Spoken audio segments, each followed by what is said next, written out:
자, 시작하겠습니다.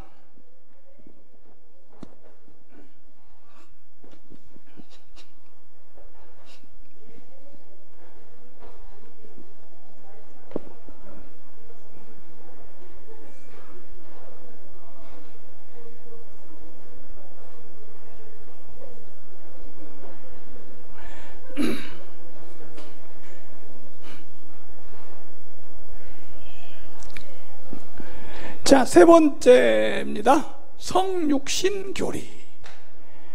무슨 교리요? 얘네들의 그 교리 핵심이 여기에 있어요. 성육신. 계속 성육신 그 얘기를 해요. 얘네들이 그 책에 보면 도성육신 이런 말을 많이 해요. 그래서 양양빈이가 전능하신 하나님이 양양빈의 육신을 입고 이 땅에 온 것을 믿게 하는 거죠.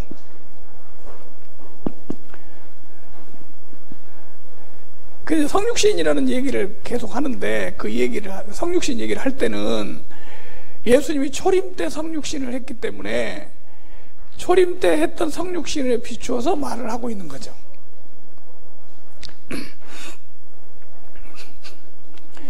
자,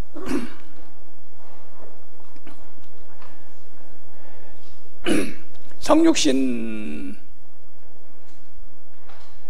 여기 지금 성육신에 대해서 소개하는 책이, 이게 말씀이 육신으로 나타남, 이 책을 성경이라고 해가지고 설명을 하고 있습니다. 그래서 모든 얘기를 할 때 자기들 이 성경이라고 하는 이 책을 갖고 얘기를 하는 거죠. 자, 말세에 하나님이 두 번째 성육신하였다. 그러니까 초림 때 한 번 성육신했고 이제 말세에 한 번 또 성육신을 했다는 거죠. 말세에 하나님은 다시 성육신하였는데, 이번 성육신은 하나님은 은혜 시대를 끝내고 하나님 나라 시대, 이걸 뭐라고 한다고요? 국도 시대 또는 왕국 시대 그럽니다. 나라 시대를 열었다. 두 번째 성육신 하나님을 받아들일 수 있는 사람이라면 모두 하나님 나라 시대로 들어갈 수 있고 직접 하나님의 인도를 받을 수 있다. 그래서 이제 이런 얘기가 이 사람들 책에 계속 반복됩니다. 두 번째 성육신 이렇게 계속 얘기를 하고 있어요. 그래, 두 번째 성육신은 뭐냐? 바로 재림을 말하는 것이다. 뭘 말한다고요? 재림. 여기 보니까 이 사람들 그림 보세요. 전능하신 하나님이 바로 돌아오신 예수님, 동방번개십니다. 이렇게 말하고 있습니다. 도성육신인 그리스도, 전능하신 하나님이 바로 우리가 간절히 바라던 재림하신 예수님이며, 그분만이 사람에게 영생의 도를 베풀어 주실 수 있습니다. 그러니까 이제 그 두 번째 성육신을 재림과 연결시켜, 재림 이퀄 성육신, 이렇게 재림을 성육신으로 한다는 거죠.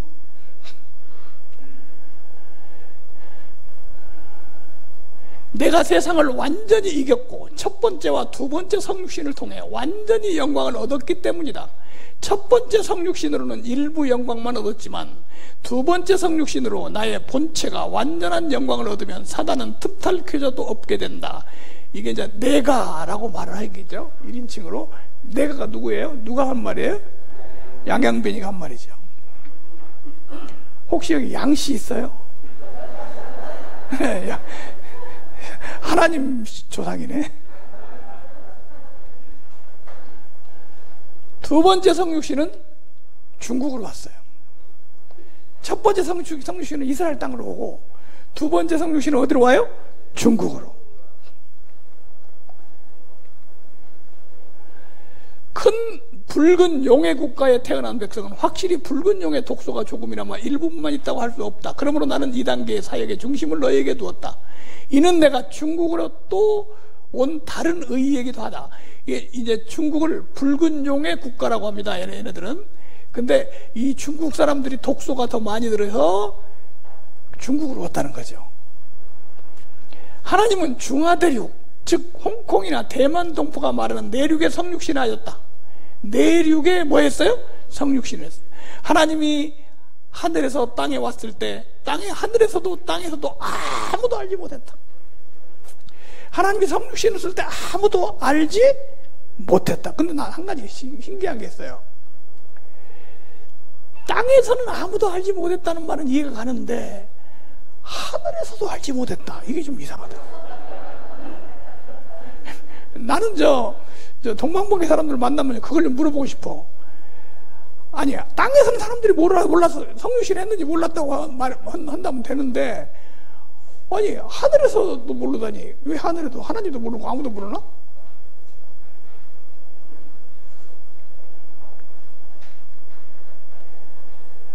하나님의 도성육신이 중국에 은밀히 강림하셔서 한 단계 정복 구원 사역을 하셨습니다. 하나님은 성육신하여 따로 중국에서 다시 선민들을 택해. 그러니까 이제 이 항목은 따로 강의를 할 거지만 선민을 바꿨대요. 첫 번째 선민은 이스라엘 백성이었고 두 번째 선민은 중국 사람을 선민으로 바꿔서 중국을 선민의 나라로 만들었대요. 그게 여기 중국에서 오신 분들은 다 선민들이야.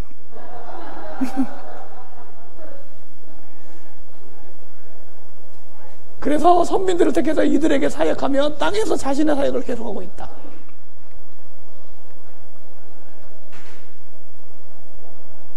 지금 여기 이게 만리장성 아니에요? 만리장성의 말씀이 육신으로 나타난 거예요.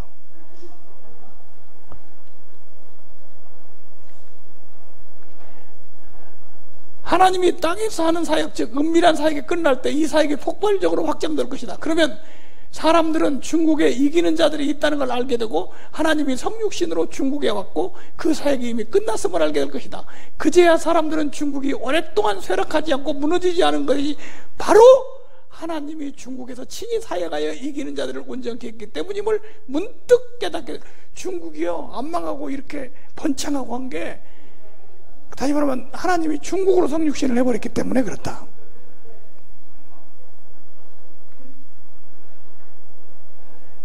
말씀이 하나님은 말세 성육신하여 주로 말씀이 육신이 되고 말씀이 육신으로 오며 말씀이 육신으로 나타난다는 말을 이룬다. 이 부분을 밝히 알지 못하면 여전히 굳게 서지 못한다. 하나님은 말세에 주로 말씀이 육신으로 나타나는 사역을 이루는데 이것은 하나님의 경륜의 일부의 사역이다.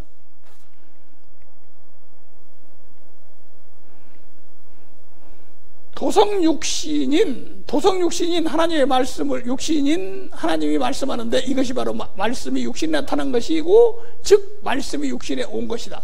태초에 말씀이 계시니라. 이 말씀이 하나님과 함께 계셨으니 이 말씀은 곧 하나님이시라. 말씀이 육신이 되었느니라. 그래서 초림 때 예수님이 태초에 말씀이 계시니라. 요한복음 1장에 예수님에 대해서 얘기했잖아요.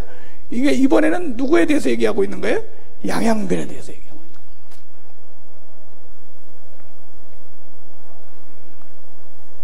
두 번째 성육신은 속죄제물이 아니다. 자, 이게 아주 중요한 게 있어요. 이게 이제 이 사람들의 핵심 교리인데, 예수님이 첫 번째 육신을 입고 이 땅에 온 것은 속죄제물이 되기 위해서 오셨잖아요. 그리고 예수님이 실제로 속죄를 했다는 거야. 그것까지 인정을 해요. 근데 양양빈이 이제 다시 하나님이 두 번째 성육신을 한 것은 속죄제물이 되게 하려고 온 게 아니라는 거예요. 그럼 뭐 하러 왔냐?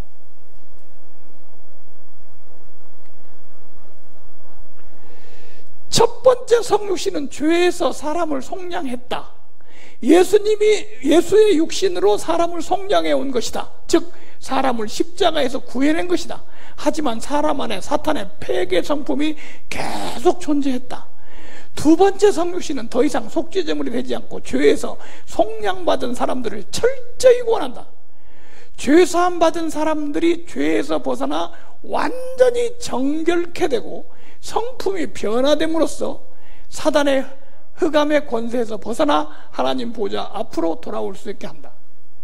자, 이게 무슨 말이냐면요, 예수님이 첫 번째 와서 우리 죄를 속량을 해서 죄를 벗겨줬다 이거야. 근데 껍데기만 구속을 한 거지 속까지 구속을 못했다는 거야. 그래서 속에 사단의 폐괴 성정, 다시 말하면 우리로 말하면 그 사단의 성품이 속에 들었다는 거야. 그러니까 너 예수 믿어도 죄 사함 받았다고 해도 속에서 더러운 게 끌어올리잖아. 맞아. 이게 그리스도인들의 고민이잖아요. 두 번째 재림주는 이걸 해결해 주러 온 것인가. 그래가지고요, 잘 들어봐요. 이제 기독교인들이 사실은 기독교 신앙생활을 뭐 오래 하면은 고민이 많잖아요. 왜? 자기가 아직도 완전하게 되지 뭐. 사실 성경에는요, 완전 성화라는 없어요. 인간이 완전히 성화될 수 없는 거야. 그러니까 자기가 완전히 안 된 자기 때문에 고민하잖아요. 또 예수 믿어도 그 속에서 막 폐괴 성경이라고 그래. 이 사람들은 더러운 정욕이 끌어오르잖아. 그거 봐, 속 사람은 정결케 안 된 거야. 근데 이 재림주를 믿으면 속 사람까지 정결케 해줘 버려. 이러니까 그 말을 듣는 사람이 그러면서 뭐라고 하는 줄 알아요? 내가 이걸 믿었더니 그렇게 됐다는 거야. 간증을 하는 거야.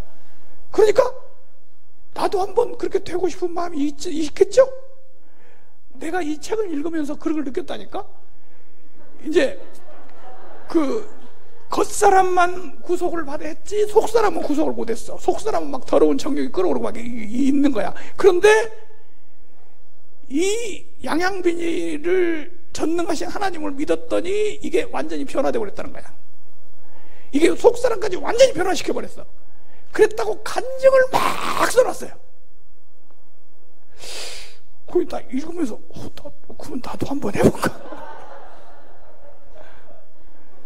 그래, 그 200만 명이나 빠진 거예요.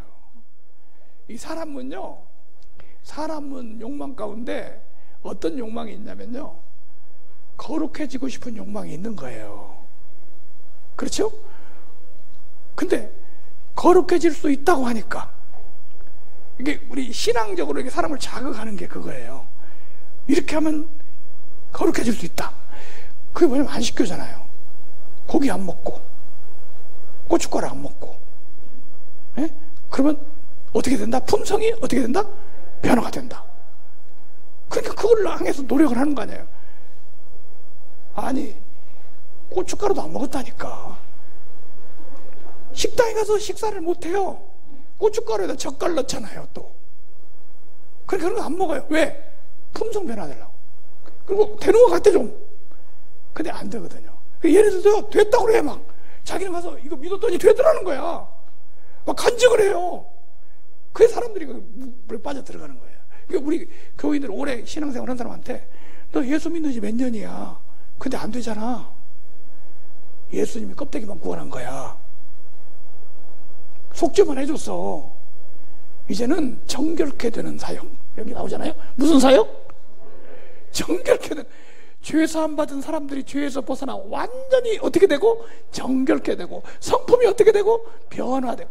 내가 그래서요, 이거 보면서 이런 생각했어요.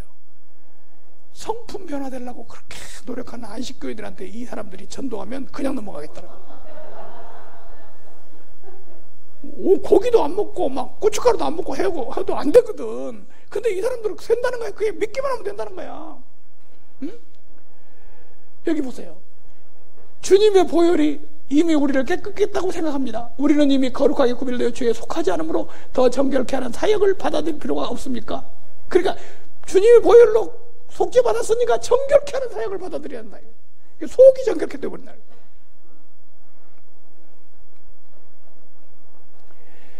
두 번째 성육신으로 죄를 완전히 어떻게 한다? 정결케 한다. 이게 이 사람들 교리예요. 그리고 이것 때문에 기독교인들이 빠져들어가는 거예요.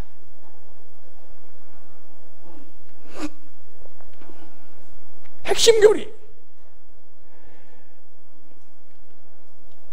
두 번째 성육신은 사람의 죄를 충분히 벗겨버릴 수 있고 사람을 완전히 정결케 할 수 있다. 이렇게 막 확실한 얘기를 계속 써놨어요. 그러므로 두 번째 성육신은 하나님의 육신으로 하는 모든 사역을 끝내고 하나님의 성육신한 의를 완전케 하였다. 이로써 하나님의 육신으로 하는 사역이 전부 끝나게 되었다. 야, 겉사람을 구원했으니까 뭐까지 구원하면 돼? 속사람 정결케 해서 구원하면 끝나버리는 거지. 지금 여러분 다 그게 안 돼갖고 난리잖아 지금. 동방번개 한번 믿어봐요.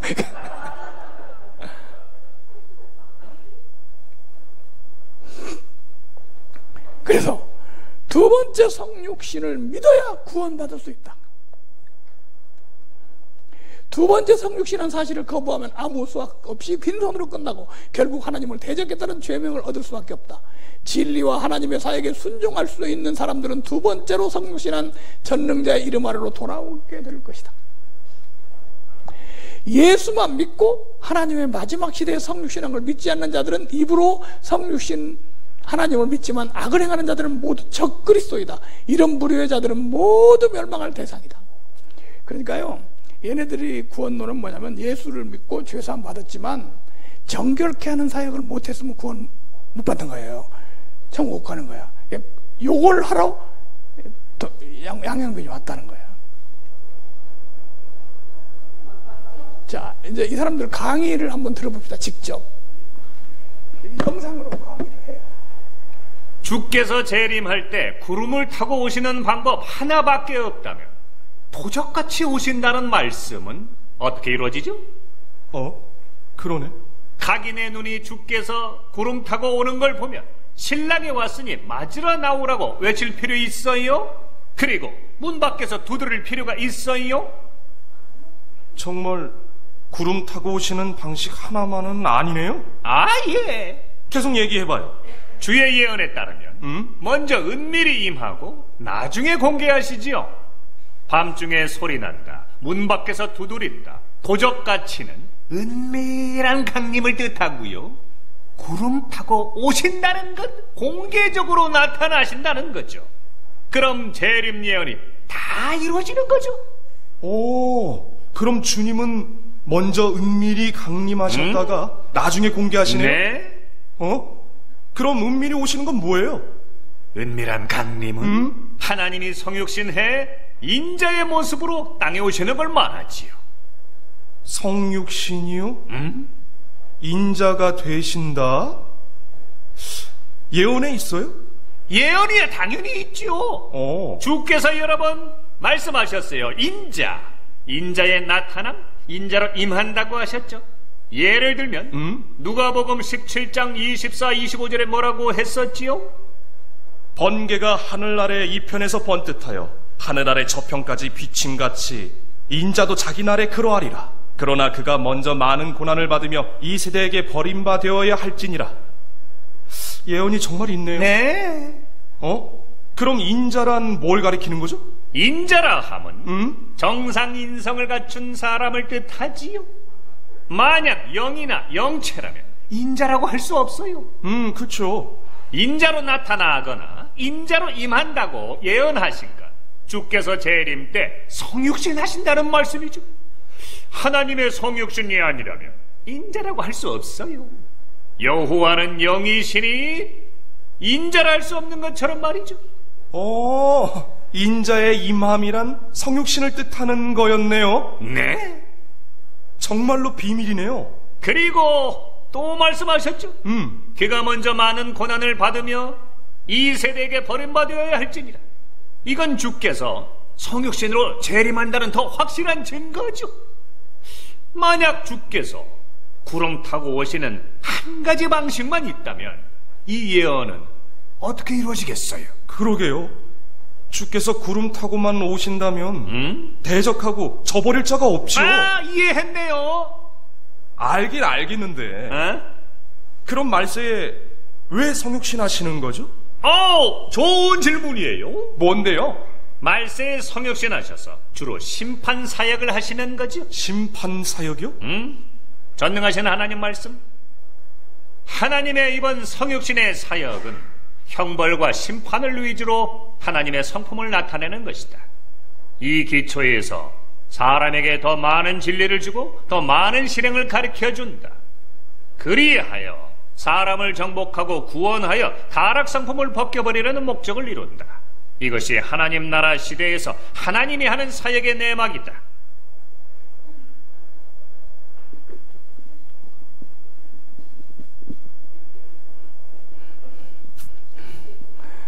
지금 한 뭐 30분, 1시간 이런 강의를 한 3분 정도만 쪼개서 맛만 보여주신 거예요. 왜냐면 많이 보여주면 미혹될까봐. 근데 여기 어디가 있냐면 유튜브에 있는 거예요. 다 올라가 있어요. 근데 이걸 한번 여러분 교인들이 그냥 보고 있다고 한번 생각해 보세요. 빠지는 사람이 있겠는가 없겠는가. 자, 반증을 해보겠습니다. 반증.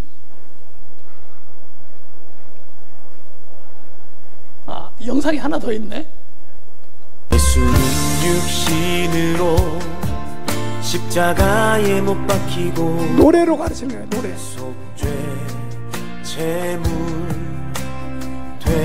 되셨나니 정상인 성에 육신으로 사탄 물리치고 십자가에서 사람 구함이라. 두 번째 성육신이 완전한 육신으로 정복 사역하고 사탄을 이기나니 정상적 실제적인 육신만이 완전한 정복 사역하고 강력하게 증거할 수 있으리. 성육신의 사역은 정복 사역 통하여 완전히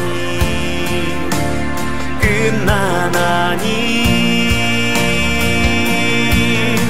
구속 사역은 그저 성육신 사역의 시작일 뿐. 정복 사역하는 육신만이 성육신 사역 보완하니라.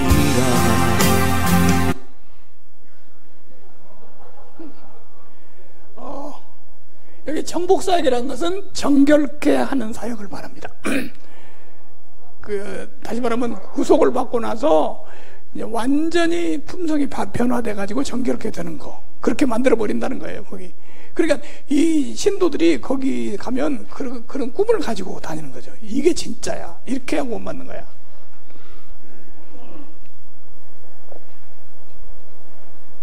반증, 미친 소리에 대해서 반증을 합니다. 구속이 완성됨으로 두 번째 성육신은 필요 없습니다. 계속 얘네들이 두 번째 성육신 하는데 성경에 두 번째 성육신은 없어요. 그런 말을 기록한 적이 없어요. 예수님이 성육신 하신 것은 구속을 이루시기 위해서 성육신 하셨죠. 뭘 이루기 위해서? 구속을. 성경에 보면 이렇게 되어 있습니다. 그러므로 그가 범사의 형제들과 같이 되심이 마땅하도다. 인간의 몸을 입고 오신 게 마땅해. 왜? 이는 하나님의 일에 자비하고 신실한 대제사장이 되어 백성의 죄를 뭐 하려고? 속량하려고 육신을 입으신 거예요. 자, 그 다음 예수님이 속죄제물이 되기 위해 인간의 몸으로 성육신해서 희생이 되어야 합니다. 그러므로 주께서 세상에 임하실 때 이르시되 하나님이 제사와 예물을 원치 아니하시고 오직 나를 위하여 한 몸을 예비하셨도다. 그래, 예수님의 성육신이란 인간의 죄를 짊어질 어린 양이, 속죄양이 되기 위해서 성육신 하신 거죠. 예수님은 성육신 하셔서 단번에 구속을 뭐 했어요? 완성하셨으니 다시 성육신 할 필요가 없습니다. 아까 얘네들이 양양빈이가 성육신한 것은 보완한다고 했잖아. 예수님이 보완한다는 건 예수님이 뭔가를 못했다는 거 아니에요. 못한 거 없어요.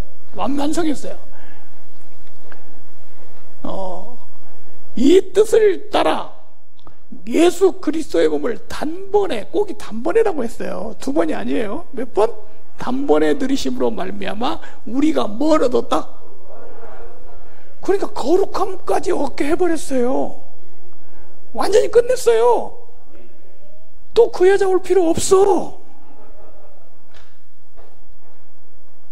이것 것들을 사하셨은즉 다시 죄를 위하여 제사 드릴 것이 있다 없다? 없다. 그러니까 예수님은 성육신 필요 없어요. 다시 성육신 안 합니다. 자, 두 번째, 성육신은 동정녀 탄생을 통해서 했죠. 자, 지금 얘네들 주장을 한번 생각해 봅시다. 초림 때 예수님이 성육신 한번 하고 재림 때 성육신 한번 한다는 거죠.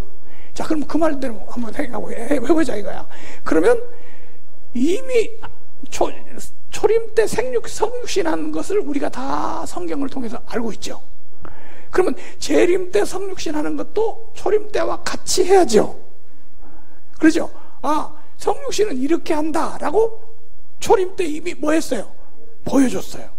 그럼 재림 때도 예수님처럼 그렇게 성육신 해야죠. 그런데 초림 때 성육신의 특징이 뭐냐면 동정녀 탄생이에요. 예수님은 동정녀 탄생을 하심으로 성육신 했습니다. 원죄가 없는 몸, 여자의 후손으로 오신 거죠. 성령으로 잉태됐죠. 그런데 하나님이 인간의 몸을 입는 성육신을 어떻게 하는가를 예수님 탄생으로 보여주신 겁니다. 그러니까 하나님이 인간의 몸을 입고 이 땅에 태어나는 게 보통 평범한 사람들하고 똑같이 된 게 아니에요. 평범한 사람은 혈통으로 태어났어요. 근데 예수님은 성령으로 잉태해서 동정녀 탄생하셨어요. 그래서 이 내용을 마태복음에 자세히 기록이 됐어요. 나는 남자를 알지 못하니 어찌 내게 이런 일이 있을 수 있습니까? 너에게 된 것은 성령으로 된 것이다. 처녀가 잉태하여 아들을 낳으리니. 만약 그렇다면 양양빈이가 성육신했다면 양양빈은 어떻게 돼야죠? 양양빈 어머니가 동정녀야죠. 나는 남자를 알지 못하니 어찌 이런 일이 그런 일이 없었어요.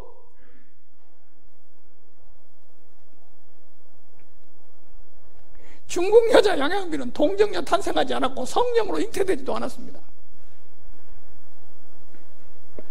꼭 물어봐야 돼요. 동방북의 신도들한테 동정녀 탄생이야? 성령으로 잉태됐어?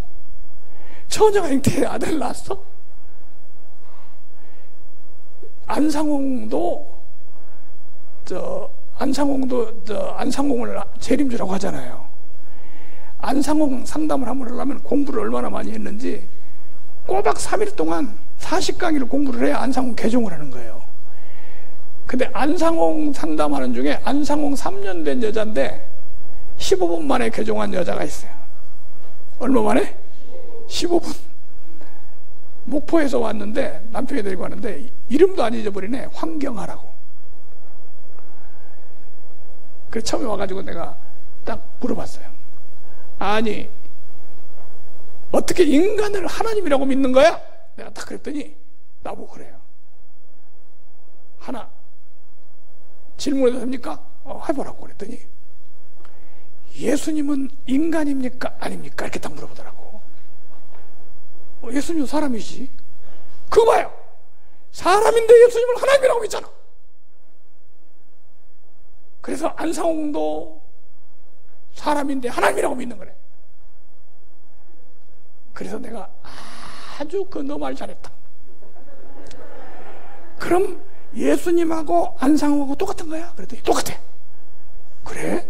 그럼 예수님 나기 전에 아들을 낳으리니 이름을 예수라 하라 그랬는데 안상홍의 어머니한테 천사가 와가지고 아들을 낳으리니 이름을 상홍이라 하라 그랬어? 아니요. 그리고 안상홍이 낳은 안상홍 어머니가 처녀였어? 성령으로 잉태됐어? 계속 아니요. 아니요. 안상홍이 죽었는데 3일 만에 부활했어? 아니요. 그러더니 혼자 아니구나.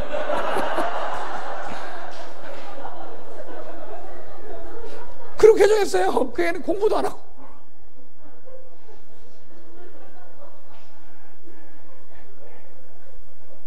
아니 아니, 양양빈이가 동정녀한테 낳았어?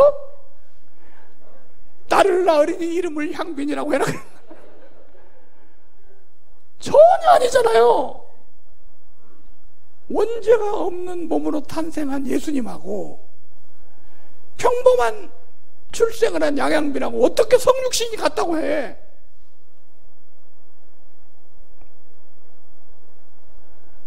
무슨 말인지 알아요? 이거요, 다 알고 있어도 동방번개 사람들 만나서 하면은 져요. 뭘 못해서 지냐? 말을 못해서 지는 거야. 그들의 논리를 얘기를 하는 거예요. 근데 거기서 다른 거 뭐 하지 말고 딱 질문만 해도 돼요. 양양빈 어머니가 동정녀였어? 원죄가 없이 출생해서 성령이 잉태했어? 그건 대답 못하죠.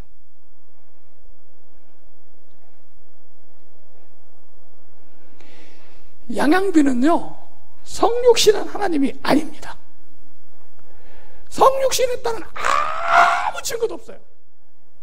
동정녀 탄생을 했나? 에? 말씀이 육신이 됐다는데 도대체 그 양양빈에 대해서 예언을 했나? 성령으로 잉태되기를 했나? 성육신한 아무런 근거가 없는 거예요.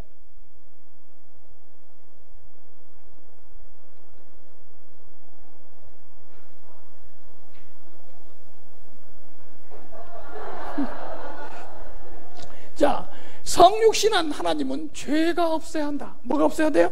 죄가 없어야 돼요. 예수님, 성경에는 예수님에 대해서 우리와 똑같은 몸을 입었지만 뭐는 없느니라? 죄는 없으시니라. 사람은요, 다 죄인이에요. 죄가 없다 이렇게 말할 사람이 아무도 없어요. 근데 예수님은 뭐가 없다고 그랬어요? 왜? 성육신한 하나님이니까. 예수님은 육신을 입으시고 시험을 받으셨으나 죄가 없으셨습니다. 우리에게 있는 대제사장은 우리의 연약함을 동정하지 못하실 리가 아니요 모든 일에 우리와 똑같이 시험을 받은 자로도 죄는 없으시니라. 뭐가 없어요? 죄가 없어요. 그런데 성육신한 하나님이 죄 가운데 산다는 것은 하나님이 아니라는 증거입니다. 사람은 다 죄인인데 하나님은 죄가 없으셔요. 그러니까 하나님이 인간이 되셨어도 뭐가 없다는 거야? 죄가 없다는 거야. 그러면 양양빈이 만약에 성육신한 하나님이라면 첫 번째 특징 뭐가 없어야 돼? 죄가. 그의 삶에 뭐가 없어야 돼? 죄가 없어야 돼. 양양빈은 18세 때 유부남 조유산을 만나서 불륜 관계를 가졌습니다. 원래 이 동방번개라는 단체가 어떤 단체냐면 중국에서 그 지방교회라고 있어요. 무슨 교회? 워치만니 유티니스리 그런 지방교회의 신도들이었어요. 그 지방교회 신도들이었던 조유산이가 나와서 7영파, 계시록에 나오는 7영 할 때 그 7영 해서 교리를 만들어서 7영파라고 해서 만들어서 막 사람들이 많이 모이기 시작했어요. 이게 동방번개 시작입니다. 그러다가 그게 어디서 시작됐냐면 중국의 하얼빈이라고 하는 데가 있어요. 거기서 시작을 한 거예요. 그래서 사람들이 막 모이니까 중국 정부에서 사교로 지정을 해서 이제 박해를 한 거죠. 그러니까 도망갔어요. 어디로? 남쪽으로. 그래서 거기 보니까 그때 책을 보니까 운남성이라고 하는 아주 남쪽, 우리나라 같으면 제주도 정도 그렇게 떨어진 데로 갔어요. 거기를 갔는데 그쪽에 또 가가지고 누구를 찾아다녔냐면 지방교회 신도들을 찾아다니면서 이제 한 거야. 근데 그때 조유산이는 결혼해가지고 나이가 40이 넘었어요. 그리고 자녀들도 있고 부인도 있어요.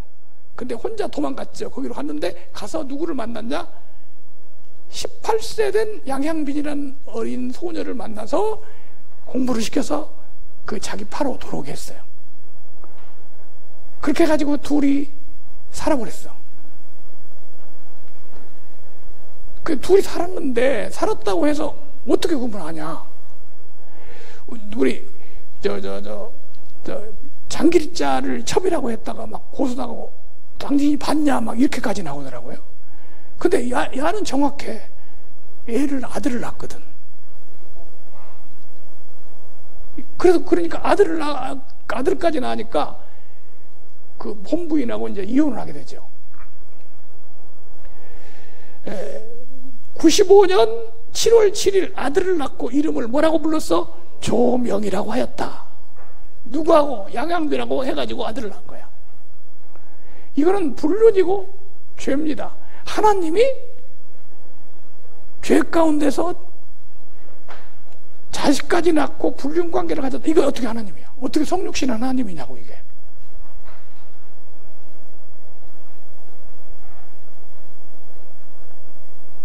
이게 성육신이야?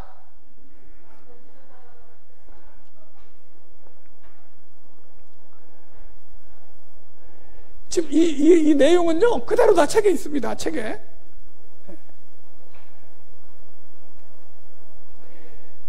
조유산이 양양비를 성육신한 하나님이라고 주장한 데는 불륜관계를 맺은 후부터입니다. 그래 이제 양양비하고 조유산하고 만났는데 이 여자가 완전히 미쳐가지고 막 사람들 앞에서 막 무슨 다시 말하면 막 말씀을 하는 거예요. 그러니까 와 여기 성령이 임했다. 그래가지고 이제 이때부터 이 양양비를 축켜 세우기 시작해가지고 양양비한테 임한 신이 무슨 신이냐? 전능신. 전능이라는 이름의 신이에요. 그래서 전능신교가 된 거예요. 양양비 성육신 하나님이 될 수가 없는 이유가 뭐냐? 죄 가운데 사는 걸 보니까 아니다. 두 번째 성육신에 애언이 없습니다. 아니 성육신을 한 번 하는데 첫 번째 성육신을 했을 때 예수님이 성육신을 했을 때 구약에 애언이 있었어요? 없었어요? 50가지 애언이 있었습니다. 하나님은 하나님의 역사를 하시기 전에 반드시 미리 계시로 보여주시고 애언하게 하신 후 역사를 하십니다. 주 여호와께서 자기 비밀을 그 종 선지자들에게 보이지 아니하시고는 결코 행하심이 없으리라. 예수님께서 성육신 하신 때는 미리 구약에 50가지 예언이 되어 있다. 태어나는 방법 뭐라고 했죠? 처녀가 잉태하여 아들을. 장소 어디서 태어난다고? 베들레헴에서. 가문 다윗의 자손으로. 사는 곳 나사렛에서. 사역하는 모습 갈릴리. 하여튼 하나 십자가에 수족이 찔리리라. 손발에 못 박혀서 죽는 것까지. 옷을 제비 뽑으리라. 제비 뽑는 것 같이 하나하나 다 예언이 됐어요. 만약에 예수님께 하듯 그렇게 예언이 된다면 어떻게 돼야 되냐? 중국 땅에서 양씨 집안에 뭐 이렇게 다 돼야지요. 아무 예언도 없어요. 만들어낸 것뿐이야. 십자가의 죽음 그리고 3일 만에 부활할 것까지 다 구약에 예언이 됐어요. 심지어는 가론유다가 은삼시에 팔을 것까지도 예언이 됐어요. 근데 양양비는 뭐가 예언됐냐고. 도대체 뭐가 예언됐냐고. 번개가 동편에서 번쩍해서 서편을 비치리라. 동편은 중국이고 서편은 미국이고 그래서 중국에 태어나서 미국으로 갔다. 이거 하나밖에 더 있어?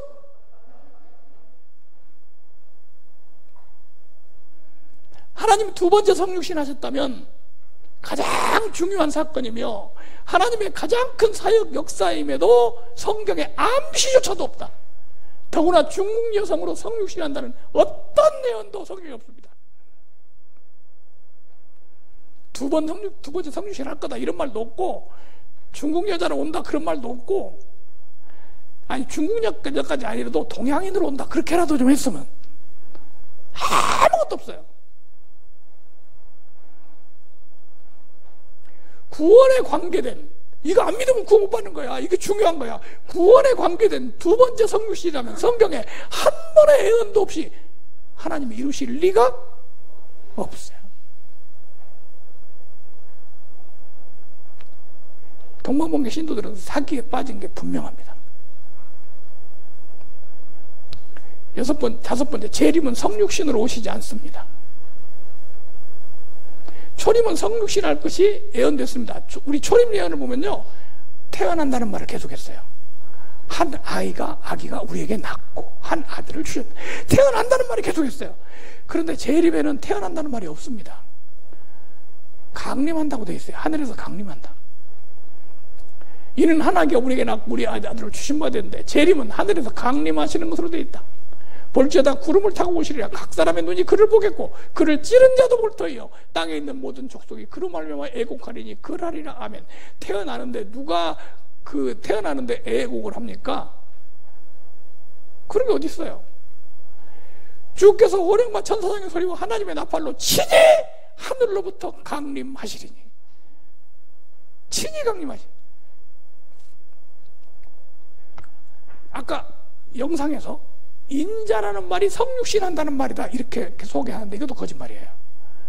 인자라는 말, 인자 그러니까 이것은 사람의 아들, 그러니까 이거는 성육신한다는 걸 말한다 그렇게 말하거든요. 인자라는 말이 꼭 성육신한다 그런 뜻을 말하는 것이 아니거든요. 뭘로 증명하냐? 사도행전 7장 57절에 보면 스데반이 죽기 전에 하늘을 보니까 이걸 봤어요. 말하되 보라, 하늘이 열리고 인자가, 여기 인자 나왔네? 하늘에서는 성육신 할 필요 있어요, 없어요? 근데 여기 인자라고 했잖아요. 여기 인자가 성육신하는 말이야? 인자라는 말하고 성육신이라는 말을 결부시킬 수 없어요. 왜냐면 성육신하고 상관없이 인자라는 말을 많이 사용하고 있기 때문에, 성경에.